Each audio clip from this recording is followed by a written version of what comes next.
Okay. I just realized because I looked at our YouTube that I never made the other episode from this week public. So I'm going to post that right now. I don't know why it was under private, not public. So that'll be getting posted. The first thing that I want to start out with is the Kansas City Chiefs trade for DeAndre Hopkins. The Chiefs sent a 5th round pick that can become a 4th round pick to the Titans if they win the Super Bowl, pretty much. My interpretation of this is DeAndre Hopkins is 32. He had some knee trouble in the beginning of the season. I don't know where D-Hop is at personally. I don't know how good he is. I think he might be okay in flashes, but I think it's safe to say that like the Chiefs aren't getting like DeAndre Hopkins or a nuke, let's say. So my first question would just be like, what did you think about this move overall? I mean, my initial thought was a little bit similar to yours, is who really knows what we're getting out of this version of DeAndre Hopkins. Last year he honestly had his best year last year with the Titans since 2020, since he was on the 2020 Cardinals. Oh, okay. I was like, wait a second. Like, what are you talking about? No. Last year he had 75 catches, 1,057 yards, and 7 touchdowns. That's his most receptions that he's had in a season since 2020 when he was on the Cardinals. I think the knee injury and just the lack of success that the Titans offense have throwing the football just leaves us kind of in the dark with this whole DeAndre Hopkins situation. So I don't really know. I think that he still might have a little bit left in the tank. I don't think we're getting the even remotely close to prime version of DeAndre Hopkins. I don't think the Chiefs are expecting that at this point either. But I think it's probably like somewhat of an improvement to that Chiefs wide receiver room with all the guys that they've had banged up. I saw that their Super Bowl odds after this move like barely They didn't changed change at all. So I think the books, I think Vegas are in the same boat as us as far as this doesn't really move the needle per se, but I mean, it's got to be a little bit better than what the Chiefs have in their wide receiver room right now. Real quick, before we keep going, is you said that this was his best season that he had since the 2020 Cardinals. I do want to highlight that he played 10 games in 2021, and then he played 9 games in 2022. So it's not like he's been going out there playing full season. So that's just something I feel like context matters. For sure. I think playing a full season him playing a full season last year definitely is worth noting. Yeah, he played 16 out of the 17 games. So obviously being available matters. My initial take like response on this is just like the Chiefs offense isn't good. Like Patrick Mahomes doesn't have a passing touchdown as of right now in the month of October. I mean, that can obviously change like this at the end of this month, but I don't like this offense isn't good like at passing the football as of right now. And I don't think that adding DeAndre Hopkins does anything to this team passing wise. And I think that like I get what you're saying. Like it's better than what they have. And they just gave up a 4th or whatever. But on the flip side of things, like the other guys who were available, like let's just hypothetically say like Cooper Kupp trade talks have been really like heating up at this point. Like, I mean, me personally, like if they had an opportunity to go get Cooper Kupp, if Cooper Kupp is actually available, no matter what it costs, like they said that they want a second, like I think that like you have to go get Cooper Kupp. I mean, he's an animal. I mean, I would take Cooper Kupp probably before any of these wide receivers that have been moved, even with the recent injury, like the injury that he's had this year. I think at this point in his career, he is 31, but I still think he's the best out of that group of guys. So I have another question for you because this came up this week because I said, how do you not like somebody voiced to me that they thought that that was a bad move by the Chiefs going to get D-Hop. They're like, well, why didn't they go get Tay or whatever? And I was just like, well, why didn't they go get Cooper Kupp? And they were like, do you think like Tay is a better pickup than Kupp? And I was just like, I just think Cooper Kupp's a better wide receiver than Tay Adams. And they got mad at me and said that that was a bad take. But I mean, ultimately, I think the one thing that you can knock Cooper Kupp for as of right now in his career is like availability. He's missed multiple seasons. He's had injuries. He gets hurt like often. But when Cooper Kupp is right and is on the field, he is legitimately like a top 3 wide receiver in the NFL. And I think that like it's just like, what do you like more out of your guy? And I think him and Tay are equals, in my opinion. I mean, I don't think that that's an outrageous take by any means. I almost like rule Devontae Adams out of any conversation in any trade talk conversation, anyways, because we both said this that it seemed like at the end of the day he was going to go to the Jets no matter what happened. So like in my head, it was okay. Devontae Adams isn't even really available to anybody else besides the New York Jets. So at this point, if Cooper Kupp were to get traded, your options are between Cooper Kupp, Amari Cooper, and DeAndre Hopkins. And I think Cooper Kupp is, when healthy, drastically better than those 2 other guys. I mean, I think I would put Tay in there and say that he's better than Tay as of right now as well. No, I know. I'm just not even like Tay's not even in this conversation because he, to me, is like only the Jets would be the team that he would go to, and it seemed like it was already orchestrated behind the scenes that he was not going to go anywhere else. So to me, it feels like he was basically off the table for any other team that needed to add a wide receiver. I completely agree. And the just the one last thing before like I will go off this, because I just thought that it was like worth highlighting. Cooper Kupp had a triple crown season where he had 145 receptions, 1,900 yards, and 16 touchdowns. In that same season, he was the AP Offensive Player of the Year and a Super Bowl champ and won Super Bowl MVP all in the same season. That might be like outside of like the Calvin Johnson discussion of like peak seasons that you can have for a wide receiver.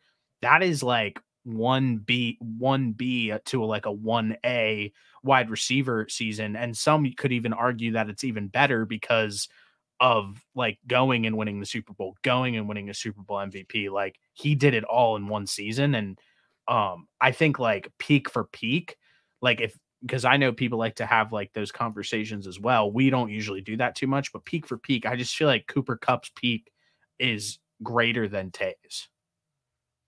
Yeah, I completely agree. I think that season is arguably one of the best wide receiver seasons that you could possibly, not even like wide receiver seasons, but one of the best seasons that you could possibly have as an NFL player. I completely agree. I just wanted to see what you thought of that because, like I said, that got brought up this weekend, and multiple people put Tay over Cooper Kupp. But I get it. Like if we're going off of like it's funny because the people that are arguing about me are always like, oh, like the longevity and like this, that, like that doesn't matter when we talk about like Brady and etc. But like, I just feel like it's really worth note. I feel like the season that Cooper Kupp put on when he did everything that he did, it almost gets like undersold or like underspoken about because people seem to like not really hype it up the way that like if somebody else would go out and do it. I'm trying to find I know Jerry Rice had an insane season one year. I'm looking at, I think it's the 1999 season. Jerry Rice won Super Bowl MVP. I'm trying to find what his stats were. You said 1999?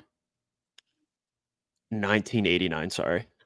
In his best season as a pro, he had 122 catches, 1,848 yards, and 15 touchdowns, which are all under Cooper. Like Cooper Kupp's best season, it beats Jerry Rice's best season by touchdowns, yards, and catches.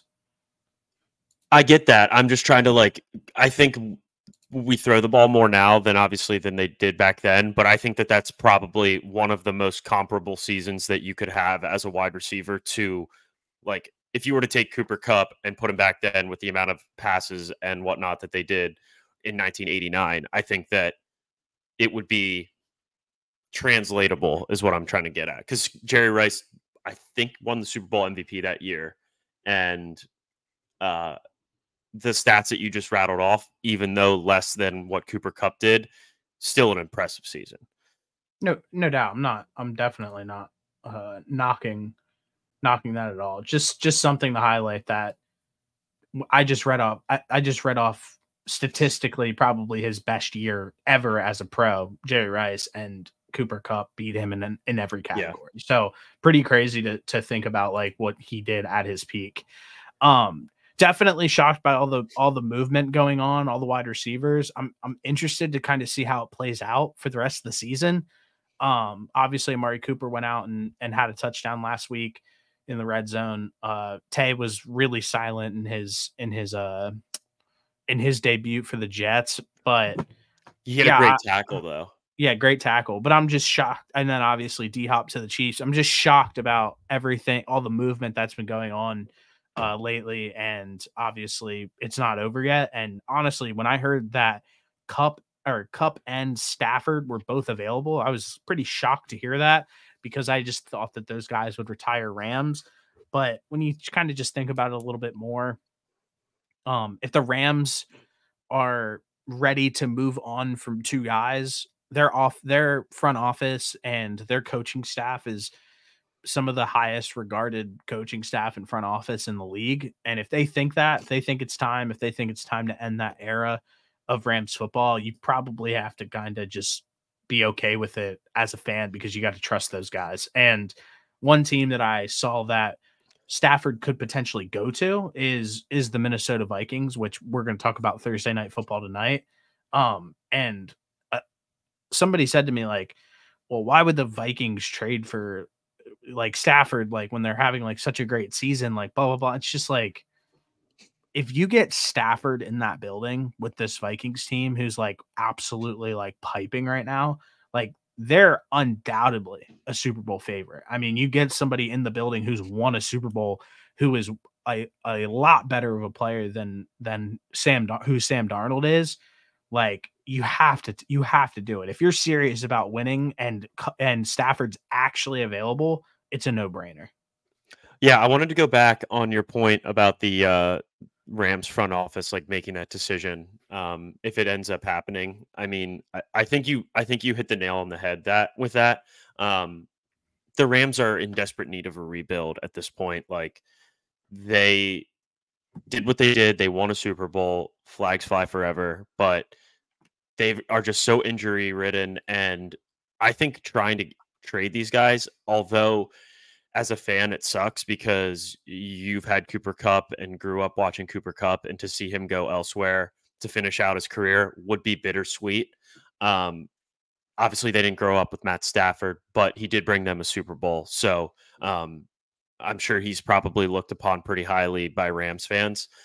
But those are two of your best players, and to give those two guys a shot to go compete elsewhere is just the right thing to do from a front office. I mean, they're just riddled with injuries this season. Their offensive line has just been infinitely banged up.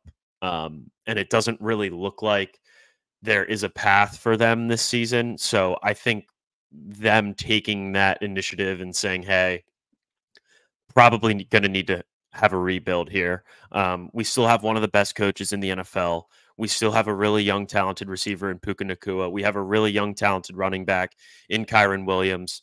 But we want to give these two guys in Cooper Kupp and Matt Stafford an opportunity to go out there and make a little bit more out of a season like this. They both still have enough left in the tank to go make impacts elsewhere. But now onto the Minnesota Vikings piece of this. I think the Vikings are looking at this Matt Stafford situation as, okay, Sam Darnold has been good for us this season. We just went up against the Lions and lost. although 31-29, close game, whole 9 yards. You bring in a guy like Matt Stafford with this group of receivers and this offensive line and this coaching staff, and things get twice as scary. I think for the rest of the NFC, I think for the rest of the NFL. I would not want to face a Vikings team with all these weapons plus Matt Stafford. So that could get spooky. I agree completely. And I guess like something that you could people would say is like, oh, like, well, they're playing like really well, and like you see like guys like Geno Smith like come in and like have like a really great resurgence like to the back half of his career playing with the Seahawks. I mean, Sam Darnold could legitimately win a playoff game for the Vikings this season, and he won't be on their roster next year. Like, they drafted JJ McCarthy in this year's draft. Like, they have a plan like for the future. So even how great like the Sam Darnold story is, like, he isn't going to be on this roster next year. He's going to be on his sixth team since he's been off the Jets.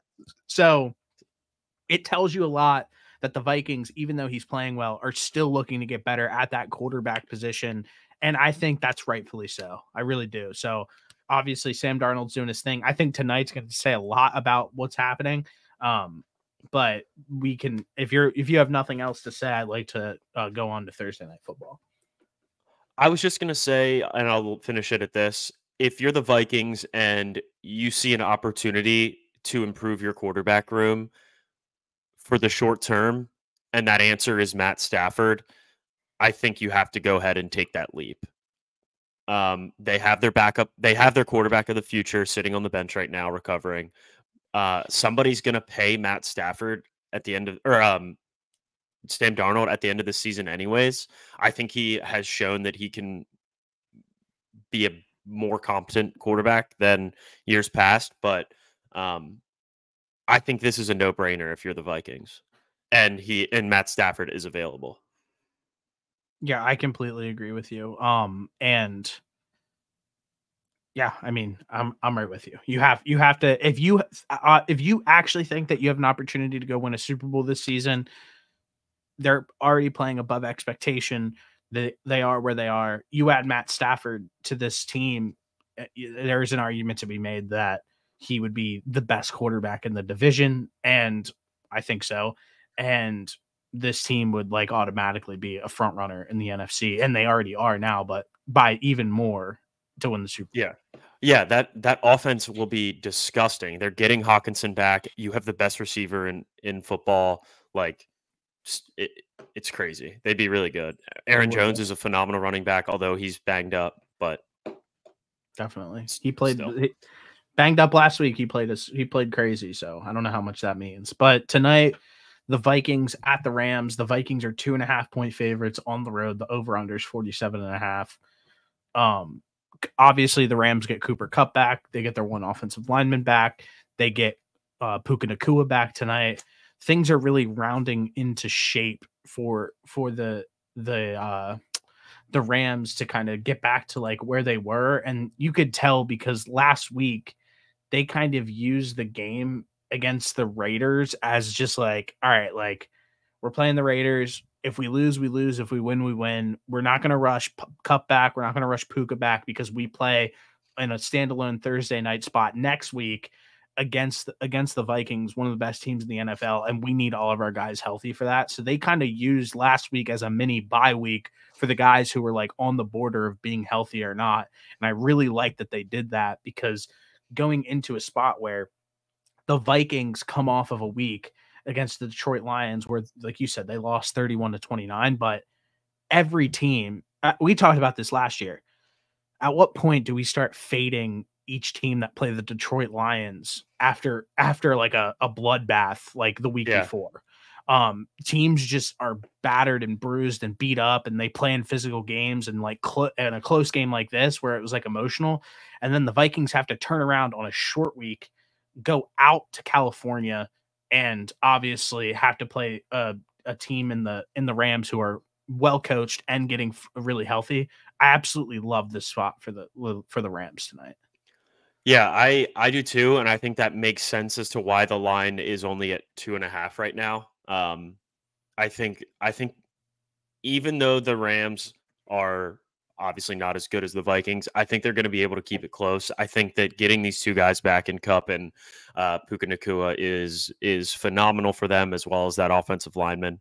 Um, and then you touched on it earlier.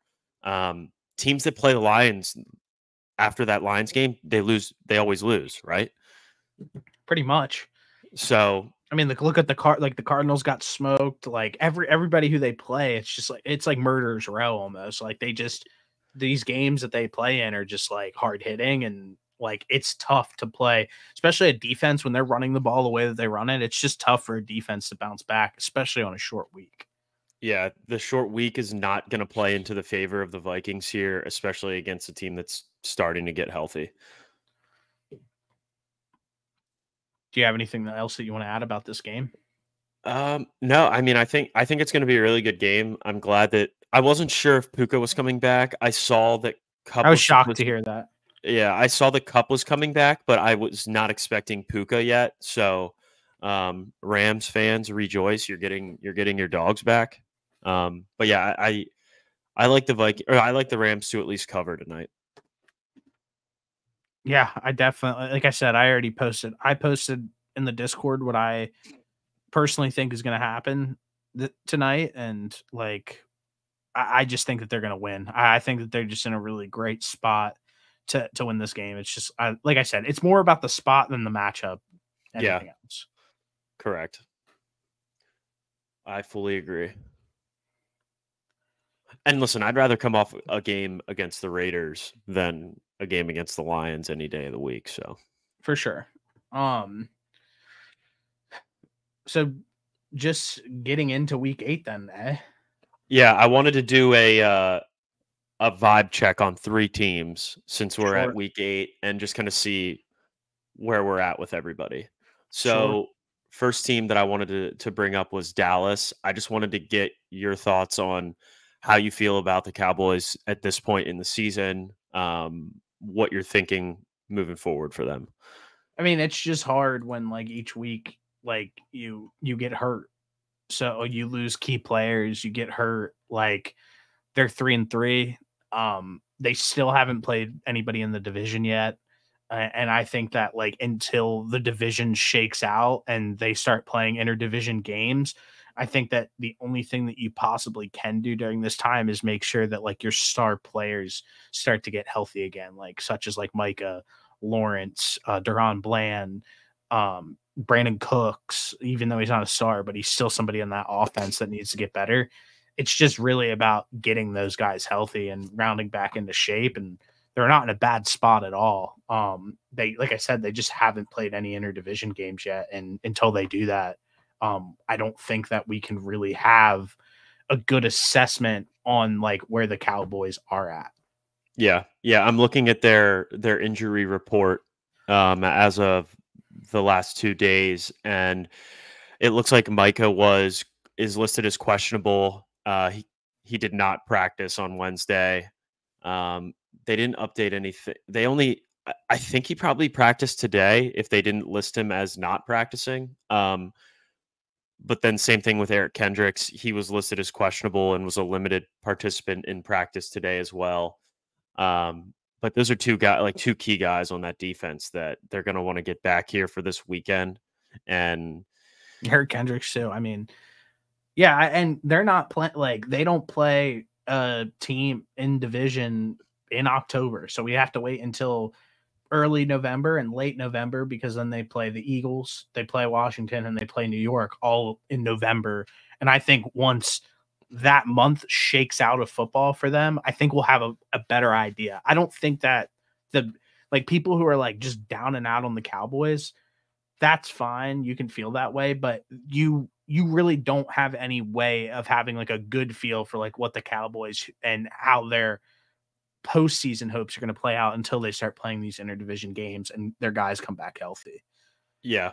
Yep, I totally agree. I think if you're a Cowboys fan, I don't think it's time to necessarily hit the panic button. You're only 500.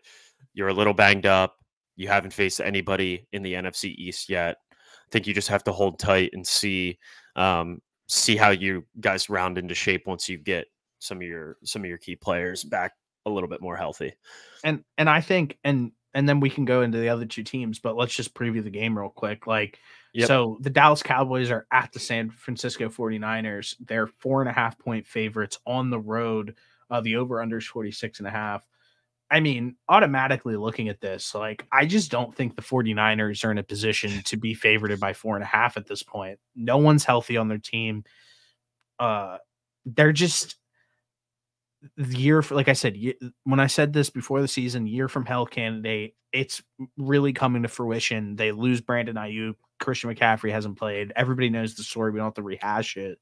And I just feel like Deebo Samuel. Yeah, Deebo Samuel has pneumonia, and it just feels like there's a lot of that's a lot of points for a team who can't seem to get out of their own way in multiple facets of the game, from like coaching, from players getting dumb penalties, injuries, like the whole nine. It's just not the 49ers season. So I just feel like that's a long spread for a team who is going up against a team. Like, I look at these two teams as almost completely even. Yeah, I 100% transparency. I have the Cowboys in one of my $1 million picks to win straight up. Yeah. They play better on the road. They suck at home. And then I think this is a game that you got to get up for if you're Dak, if you're CeeDee Lamb. Like, this San Francisco offense is depleted, and if Dallas Micah is healthy, he did not practice today. I will say that. Correct. If he ends up playing, I love Dallas even more, but I just think the Cowboys, this is a game you get up for if you're Dallas going against a depleted San Fran team on the road. You've played better on the road at this point in the season. I love the Cowboys on Sunday night. Yeah, I do too. I just think, like I said, off the bye, regardless if they're not fully healthy at every position, it just feels like the Niners, losing Ayuk last week, that matters. And throwing, like they said, Ricky Pearsall will be our wide receiver one, moving forward. Well, he got shot 6 weeks ago, and just there's just so many much things adding up, so much going on that it's really hard to tell what's exactly gonna happen in this game. But I just feel like the Cowboys are due for a win, and the Niners are still steadily on a downtick. Yeah, I'm right there with you. Second team that I wanted a vibe check on was the Atlanta Falcons. Where are you at with Atlanta? I just don't like. 4-3, first in the NFC South right now. A lot of people, myself included, picked them to win this division. They've already played 3 divisional games. They beat the Saints, they beat the Bucks, and they've beaten the Panthers. They're at the Buccaneers this Sunday as 2.5-point favorites.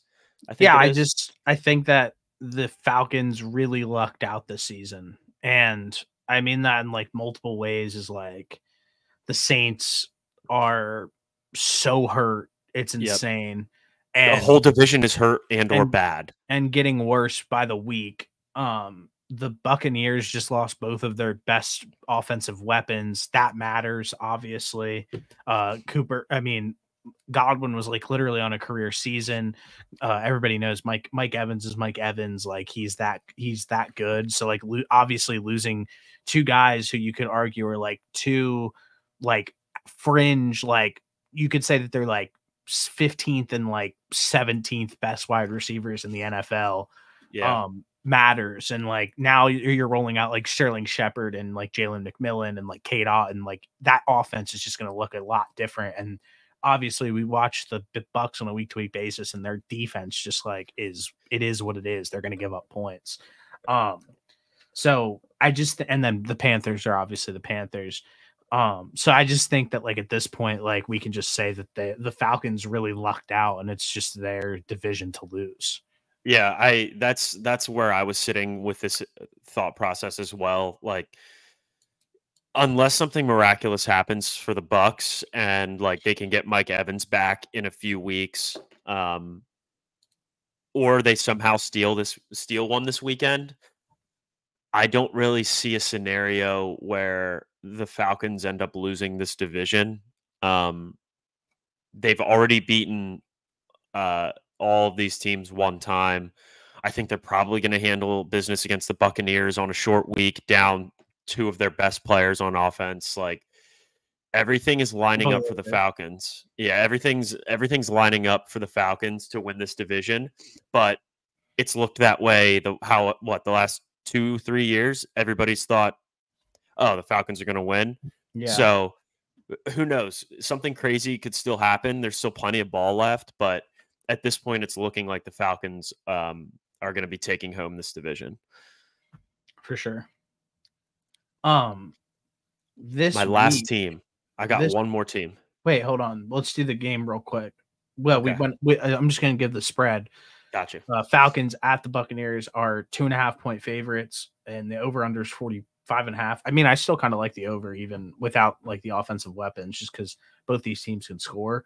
But yeah, I mean, like we just said, like we like the Falcons this week against the Bucs. It feels like the right play.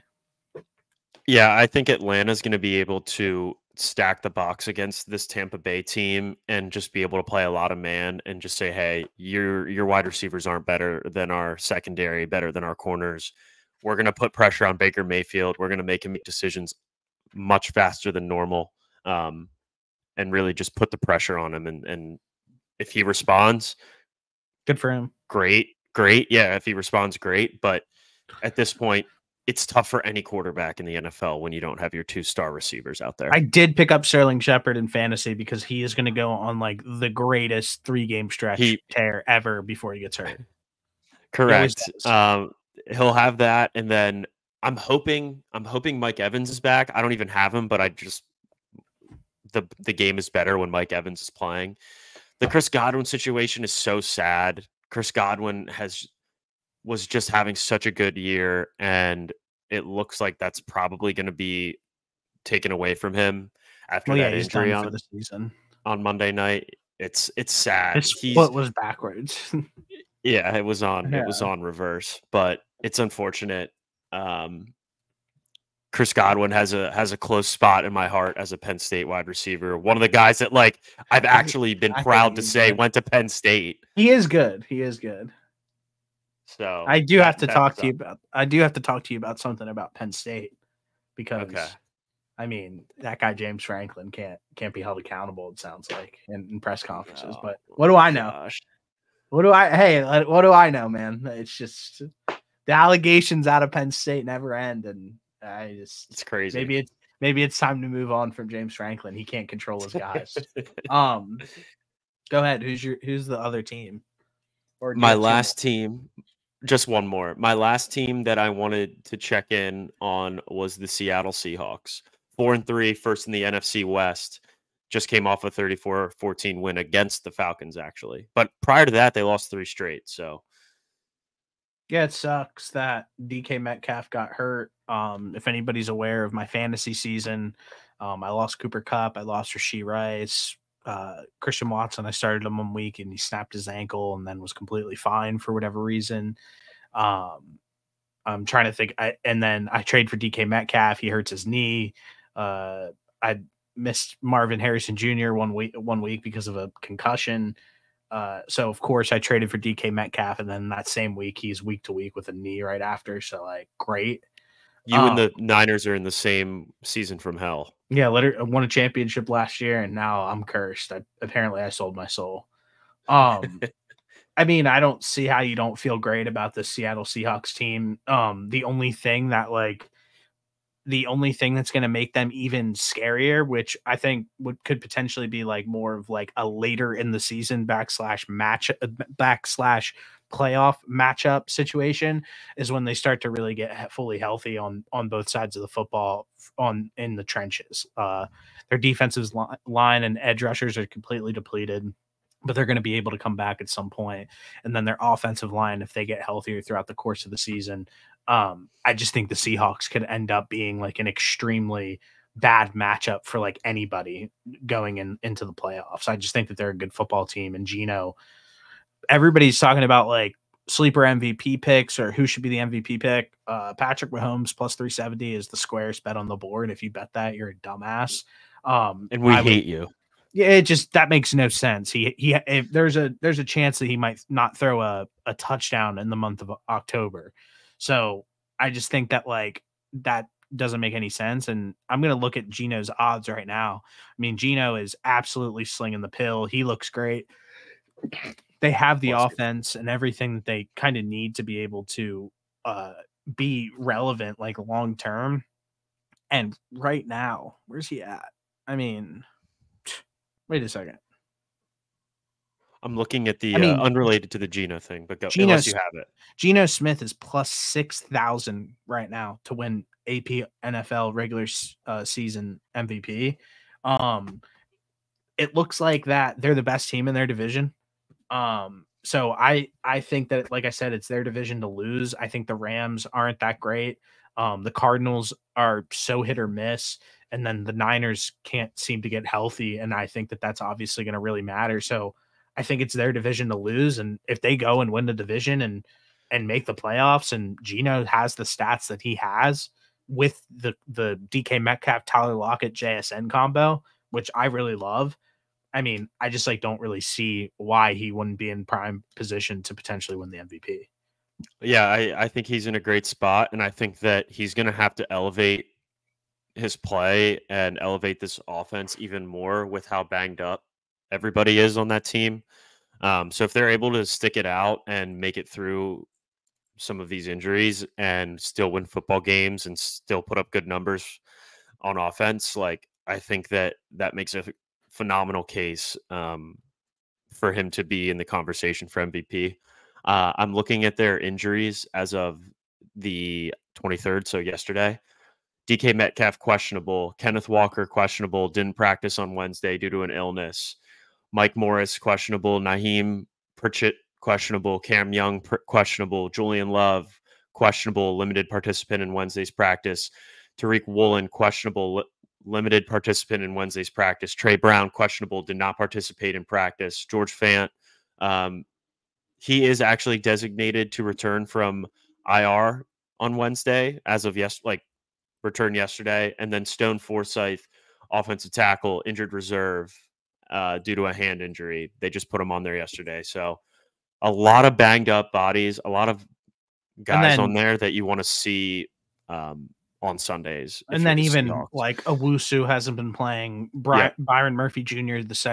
Byron Murphy the second hasn't been playing. Like there's a lot of guys that are going to be impact players to them in the trenches that they obviously need back.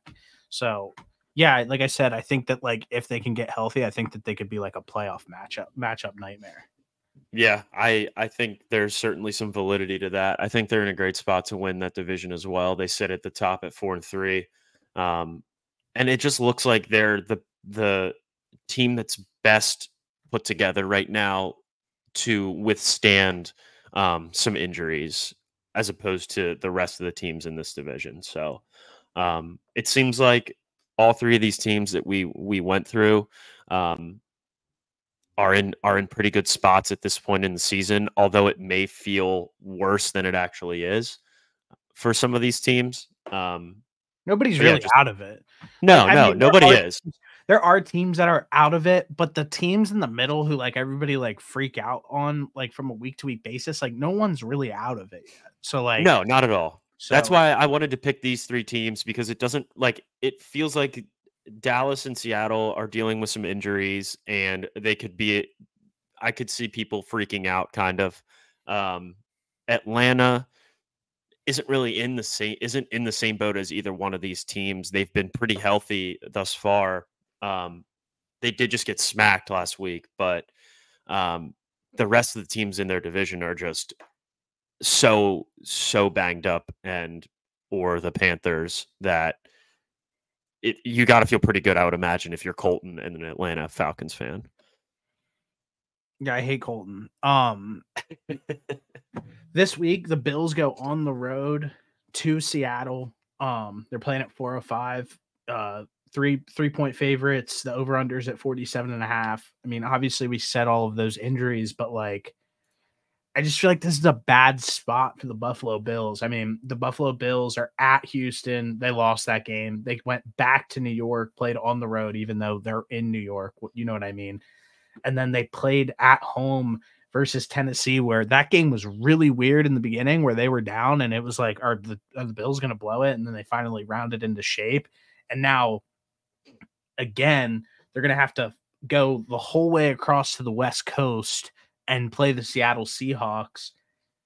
I just think it's a bad spot for the Bills. The only thing that I would probably suggest is like watch the injury update, and like if DK Metcalf goes, like I really love the fucking Seahawks laying 3 points at home. Like I just think that's probably the right play. But that it would really come down to like injury updates for me. Yeah. I know that we mentioned that DK Metcalf did not practice yesterday. He's not practicing today, or it won't practice today. And they're going to check back in with him on Friday. So definitely something to monitor. Kenneth Walker didn't practice, but he did play through his illness in Atlanta. So if they, I was going to say, if they have Kenneth Walker and DK Metcalf, I love the Seahawks' chances to win this football game. It's tough to play out there. It's no fun traveling all the way out to Seattle to play a explosive offense like these guys. No, definitely not.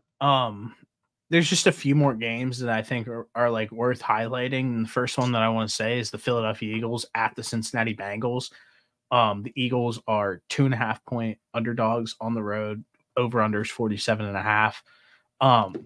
These teams in my head are like dead even, where both of them think that they can like have an opportunity to win a championship. Both of these teams are like kind of underwhelming. And one thing that is pretty shocking is that the Philadelphia Eagles have yet to score a touchdown in the first quarter in the entire season so far. Definitely something to monitor. They're probably going to score it this week now that I mentioned it, but these teams are just so even in my eyes. I don't really know who will win it. So I would probably go towards the team who's playing at home. And just, I think that the Eagles' offensive struggles are just so weird at times. And if having to rely on Saquon to rush for like 100+ yards is great, or having to rely on like AJ Brown to be like a physical menace and like catch downfield balls like that only like 2 or 3 people in the NFL can make, isn't like a great way to run a sustained offense. And I worry about that on a week-to-week basis with the Eagles. Yeah, I think in the first quarter, if the Bengals are able to build, like say the Bengals go up 10-0 in the first quarter, I certainly would be very worried for the rest of the game, because those two guys in Jamar Chase and T. Higgins can go off at pretty much any moment. I think so too.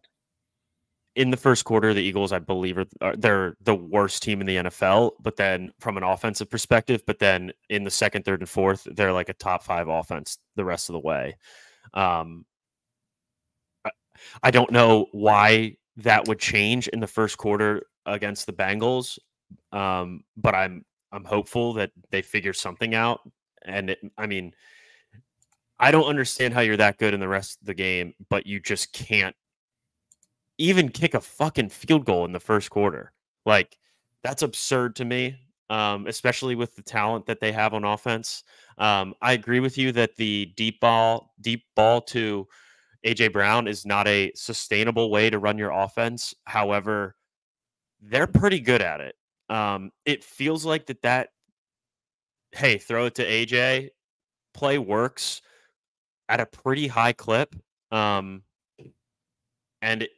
for whatever reason, I don't know. I mean, he's really good. I think Jalen actually throws a really great deep ball to him, but again, not a sustainable way to run your offense. I don't know. This is a tough one. I agree with you. I think both of these teams are pretty even. I think that's probably why the Bengals ended up being the favorite in the situation. They're playing at home. Normally, two teams that are evenly matched or pretty close to it usually tends to lean towards the home team being the favorite. So I really don't have a pick for this game.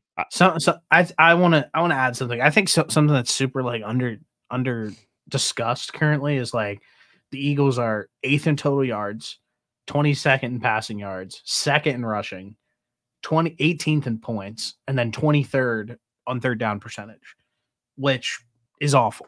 Like this is not a good offense unless if Saquon pretty much goes nuclear. On the defensive side of the football, they're top 15 in every defensive statistical category. So their defense is playing at a decent level where like it's respectable at least. But when you look at like what you have on the offensive side of the football with all those superstars, you're expecting a lot more than what their output is on offense at this point to the season. That's concerning to me. So it's not really their I think that like asking the defense to be superheroes is like not cool because like you have an offense filled with superheroes. So I think I would like to see the Eagles do a little bit more on offense and like execute and not have it just be, man, if Saquon can pop for like 150 plus, like we're probably going to be in a pretty good spot. It's like, yeah, no shit. Yeah. Yeah. I mean, I think the defense has played much better these last few weeks. But again, that doesn't take away from the fact that Jamar Chase and T. Higgins are absolutely lethal wide receivers. You also got to look at who the Eagles have played the last few weeks from an offensive perspective. It's been the Giants and it's been the Browns. So I would hope that this defense is. Yeah, I would hope that the defense would look a lot better against two weak offenses like that. So that's why I'm not like fully sold on what I'm seeing from the defense yet. But on the offensive side of football, they're basically playing 3/4 of worth of football from like an offensive stat perspective because they don't do shit in the first quarter. If they're able to figure out a way to get moving in the first quarter, then I will feel so much better about this offense. But through 7 games, I can't sit here and say that I feel great about an offense that can't score in the first quarter. It's very concerning with the amount of talent that they have and relying on Saquon, like you said, to go out there and rip off 150 every game. He might be able to do that, to be honest with you, but that's not something that I want to put him through in the first 8 weeks of the season. Because if that's how it's going to be, he's literally going to be dead by week 12, week 13. So I need to see the rest of this offense get going. I think they could balance out the pass and run a little bit more. But I still think their bread and butter is going to be running the football. That's what it's been when the Eagles have had success. They've been we're going to run the football down your throat, and then we're going to throw the ball when we need to. Yeah.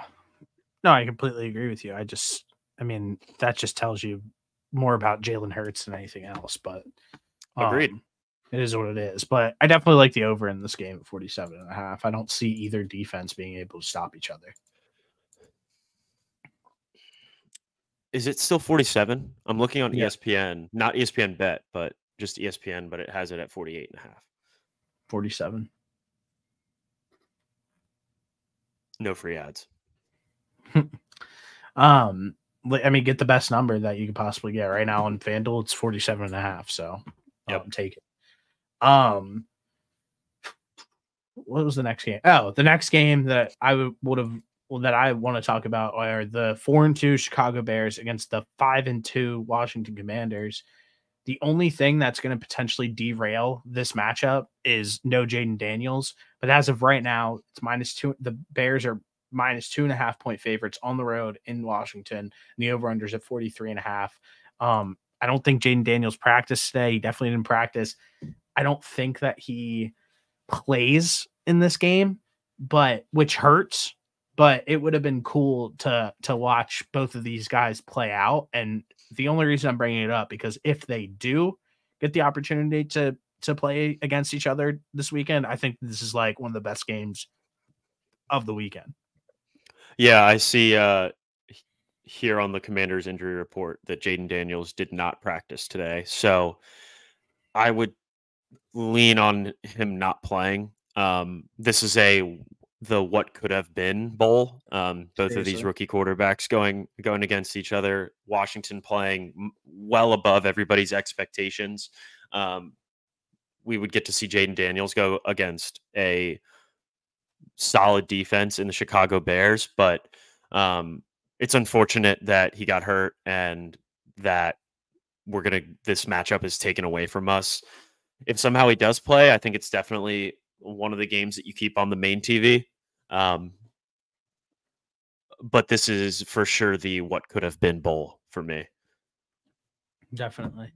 Outside of that, I don't have any other games that I would like to really highlight. I think we pretty much got everything needed. Do you have anything else that you want to talk about? No, I think we covered that Dallas-San Francisco game. I think that game was certainly worth noting. Buffalo-Seattle, I think, was another one worth noting. But I think that's about it. I think the only other thing that I just wanted to bring up was, I believe Tua's coming back. So Tyreek Hill and Jalen Waddle, fantasy owners, rejoice. We'll see. I know they play the Cardinals. I do want to say something to you though, real quick, because you said that this was a fair trade, and looking back on it, it pisses me off more and more each week by week that I allowed this to go through as a fantasy football commissioner. Grant and Trevor made one of the most egregious trades of all time. Let me write it down because I don't want to forget. It was Puka Nacua and Tyreek Hill for Mike Evans, Chase Brown, and Tajay Spears. I mean, so let's just cross out Chase Brown and Tajay Spears because those guys are completely irrelevant in the situation. I allowed a 2-for-1 for pretty much Mike Evans of Tyreek Hill and Puka Nacua. That we had no clue when and if Tua was coming back. And now we sit in a scenario where Mike Evans is hurt and he's going to be out for how many weeks? Time out. Respectfully, when Tua went down, I came on this podcast and said he will be back week 8. You can literally go back and look at the tape. That's fine. We know people in the Dolphins organization that he was going to play the next week if it wasn't bad press. So that's bullshit. Everybody in the world who has a brain knew that he was 4 weeks. He was coming back. And after, what do you mean? Tua's missed 4 games this year? Yeah. Yeah. That was my point, is like, who knew? Nobody had a timetable for when he was going to come back. And we did. Now the Mike Evans trade looks even worse because Mike Evans just got hurt. No, the trade looks worse because Puka Nacua and Tyreek Hill for Mike Evans never gets done ever. Even I would question a Tyreek Hill for Mike Evans 1-for-1. Like literally. Without Tua or whatever, like you knew Tua was coming back. I question even a 1-for-1, let alone adding Puka Nacua to that. Tajay Spears is dog shit. He doesn't even play. He's hurt. And Chase Brown is like going to get like maybe 10 fantasy points each week. So like, first off, I almost put the banhammer down and was like, no, this isn't going to happen. And then Trevor Search started crying like a little girl and was like, oh no. Stevie's like, if it's not a trade that Stevie has go through, then like, of course, everybody like, first off, like 5 of my trades got vetoed last year and I still won the fucking championship. So everybody can suck my dick. First off. Second, like last year, every time I made a trade, it got voted on. So when they ran the trade through, I was like, we need to vote on this. Like the group needs to vote on this. And he was like crying about it. And now, like looking back on it, like I just think that like I should have. Wait, did they vote on it? Yeah. Okay, well, if they voted on it, then you should have gone with what the vote was with. It was it was split right down the middle, and I let it go through. Oh, okay. Damn, I didn't know that you were the deciding factor. I let it, and I shouldn't have. Like, so I mean, but looking like I texted you, and you were like, well, like, there's just so much uncertainty around There Puka was. There and certainly was. shut the fuck up. No, You there's zero. thought There then is why'd you let it go zero. through? There is zero uncertainty around Puka and Tyreek Hill. Zero. They were Then why'd both you let it coming go back. through? Well, I Then shouldn't why'd you have. let it go That's what I'm through? saying. I So shouldn't don't have. blame That's this why on I'm me. saying it. You made the But like decision. I texted everybody and like you were like, well, that's not like unfair. It's just like, yes, it like first off, that was the dumbest shit I've ever seen in my life. So, and then Trevor's like texting in the group chat. He's like, oh, like, do I start Puka tonight and get 10 or have him go for 30 on my bench? It's like, Trevor, like, I texted in the group chat. I'll read you what I said. I said, Trevor, on God, we don't care like at all. We get it. You fleeced in the trade and half of us wanted it vetoed, but the dick eating needs to stop. Either play him or don't. None of us do this in the chat. Like nobody in like the course of a fantasy football season's like, do I play this guy? Like, no, like you handle your own business, like, and stop being an asshole. Like you already got like what you wanted out of the trade because you literally like Trevor, like when if you saw how bad he stomped his feet because I wanted to vote on this trade, you would be disgusted. He like left the group chat. He was like, I'm done this year. Like, I'm not doing anything anymore. If this gets vetoed, like blah, blah, blah, this, that, and the third. Like, I was literally like put in a bind because a grown man was crying that a trade was about to get vetoed. Well, that's insane. Yeah. Okay. Yeah, exactly. That's so that's insane. what, Yeah. but that's why it went through. Like, that's why I had, like, I didn't have a choice. Like, it was him and Grant were literally like crying over the fact that I wasn't going to put the trade in, which makes me think that they were just like colluding. If everybody, like, if you vote on every single trade, I don't understand why this one you don't. We don't vote on every single trade. If it's a trade where it's questionable, like as a commissioner, what I do is like if a trade gets accepted, I run it right through, no questions asked at all. If there's a trade that goes through that looks like iffy, I'll send it to like 3 people and be like, should we vote on this? And if they say yes, then like then we will vote on it like as like a broader group. So it's really like there's like 3 people who I turn to, like who are like the higher ups, who like I view as like the higher ups. It's like, is this trade fair? They're all like, absolutely not. And then like for example, Andrew voted on it. Andrew thought the trade was ridiculous, but voted on it yes because he just wanted people to make more trades. But he should have just wanted to like, that was stupid though. He should have just voted no. And then like it sets up the precedent of nonsense trades going through. Yeah, exactly. It sets up the precedent of like this could derail a fantasy league. And like I was put in a bad position because like Trevor was like crying and was like, I'm done for the year and like blah, blah, blah, like this, that, and the third. And I flat called him out. I was pissed. I was like, dude, what is your problem? Like, that's crazy. I didn't know that it was this, like, I didn't know this was the backstory.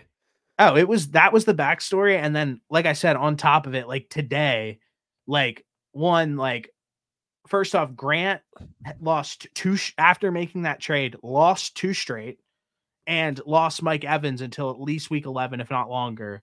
And now if he just waited 2 weeks, he would have had Puka Nacua and Tyreek Hill back on his team. If he just waited 2 weeks. Well, this is partially on Grant for being an idiot too. Correct. Everybody's at fault. But at the end of the day, it's Grant's fault for like ruining the league. And then on the second side of things, it wouldn't have gone through if Trevor wasn't like threatening to like not play fantasy football for the rest of the year because like a trade was going to get vetoed and like crying about it. So like that was the other reason. That's the only reason it went through, because he was crying about it. Otherwise, I would have said that's no. wild. Yeah. I mean, what was I supposed to do? People like, bro, it was literally like a whole day in a group chat of like not everybody, but like a few people being like, whenever Stevie does anything, he just lets it go and like lets him do whatever, which is not true at all. Like everybody's like, you fleeced on a trade for CMC last year. Last year, I traded for CMC. I gave up Alvin Kamara, Raheem Mostert, and Garrett Wilson for CMC and Christian Watson. Christian Watson didn't even play, and Raheem Mostert and Alvin Kamara both finished as top 10 backs. that is like maybe the most fair trade that I ever made in NFL history and fantasy football history. Next time, what you should do is you should send it to the wheel if it's tied. So it's Yeah, not I was on you going. at all. No, I was going to do that, but I was so over it, and like it is what it is. Like Andrew was texting me. Honestly, at the end of the day, I shouldn't let the outside people influence me because like Andrew was texting me like, dude, like they're both gonna be like completely checked out for the year. Like, don't do that, like blah blah blah. And I'm just like, What was their records at the time? I think what's his name? I think Trevor had one loss and Grant was like around floating 500, maybe one game under 500, maybe like so. Damn, I did not realize it was like that intense of a backstory. Otherwise, I probably would have just been like, yeah, I would just go to the wheel. I wouldn't even want any part of making the final decision on that trade if I knew that everything was playing out the way that it did. And then like I said, his text today, damn, Puka back versus Grant, play him and get 10 or sit him and get 30 on my bench.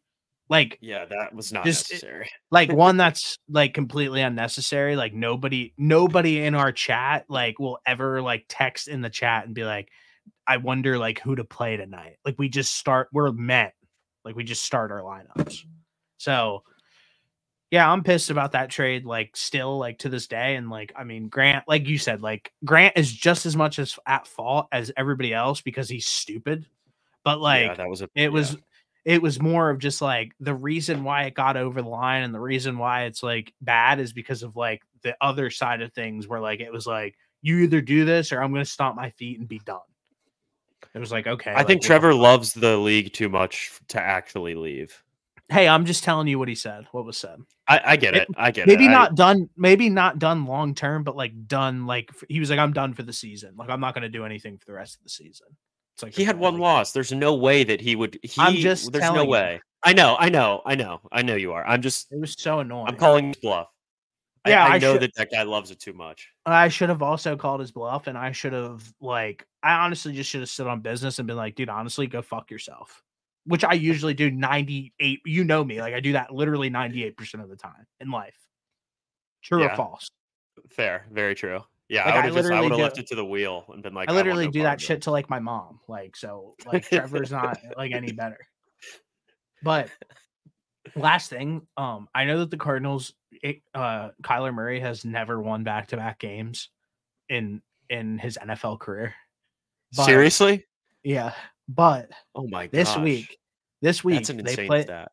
They play the Dolphins, and if you really think the Dolphins are as bad as you think they are, and as bad as I think they are, like I don't think the Dolphins are good. I think that this is a very much a prime spot for the Cardinals to go on the road into Miami. Everybody, like, they're 3.5-point favorites. Tua is back. Tyreek Hill's back. Like, blah, blah, blah. Like, all this shit.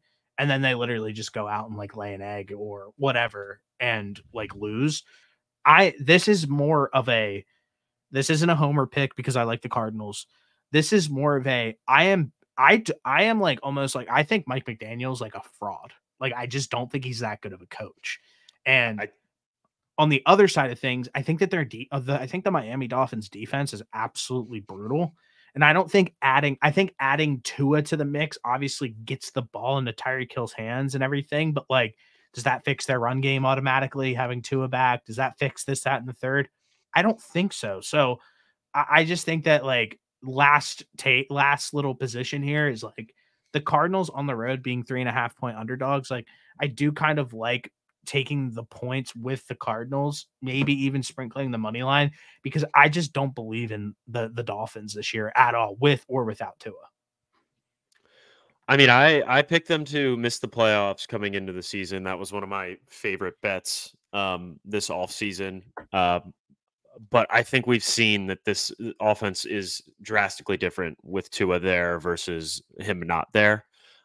With that being said, I don't think the Dolphins as a team are worlds better than the Cardinals. And we saw how that exact scenario played out on Monday night when the Cardinals came out there and beat a Chargers team. The Cardinals stick into these games that they don't have a drastic disadvantage somewhere.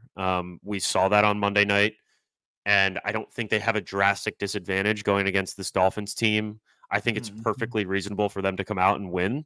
The only thing now is in the back of my head is that Kyler Murray hasn't won back-to-back games in his NFL career. Yeah, so it is. But hey, there's no better time than right now. It is. Dude, I got to pee so bad, so I'm going to wrap this up. Works for me. See. White clouds blowing out when we max 4-5.